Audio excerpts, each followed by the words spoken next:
end of the global order and the emergence of a multipolar world with regional spheres of power and regional competition, cooperation, and/or conflict.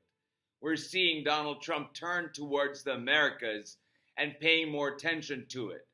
He seems less inclined with Europe. He wants to disassociate from Europe unless it is for racial cohesion and legacy.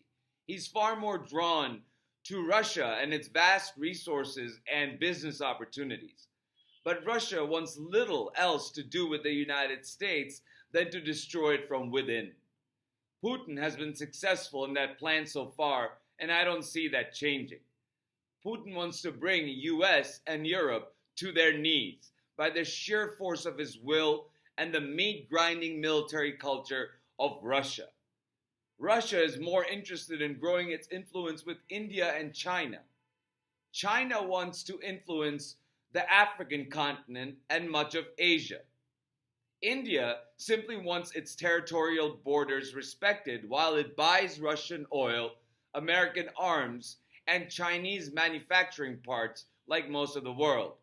India's current mission is making India self-sufficient and provide upward mobility for hundreds of millions of people who still don't have running water or proper bathroom facilities. The old world order that emerged after World War II gave America a head start economically. We weren't utterly destroyed by the war. We still had our infrastructure, and our war machine had filled our coffers. Life in America has improved at a faster pace than anywhere else, and its creed of liberty, freedom, and justice for all made it the most attractive and desirable place to build a life, and that is from the 1950s until the 2000s. But as the world shifts into new trade and technology, the United States under the current regime risks falling behind. Some of that luster from our hegemonic days remains to this day, but a lot of what was great about America is now a thing of the past.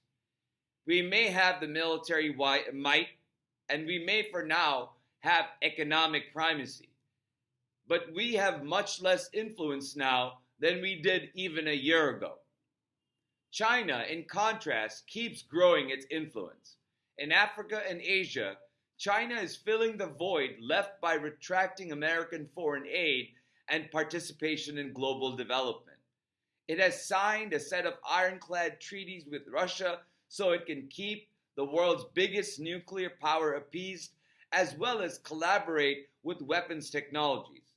And for the short term, while China builds up its renewable energy sectors, Russian oil will make China's ascent possible.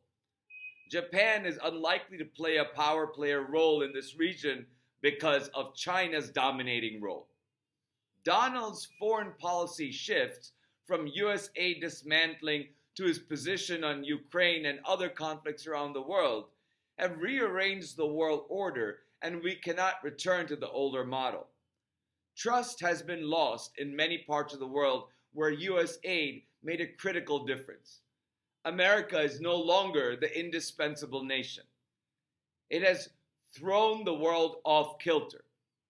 We are now in a very volatile time politically and economically. So it is now time for all Americans to save our resources as much as possible, to be frugal, to remain vigilant, to read up on our constitutional rights because of the domestic assaults on our constitutional order, and also read up on the references that I provided, which include Letters from an American by Heather Cox Richardson and the White House's national security strategy. Mind you, both of which I read after I wrote this small piece about the change in the global order. But I felt it was important for you to have these documents so you can read more about the national strategy that Donald Trump is rolling out and also get a better understanding of it more elaborately from Dr. Heather Cox Richardson. With that said, thank you so much for listening. Please like, share, and subscribe. And remember to check the supplemental section. Take care, everybody.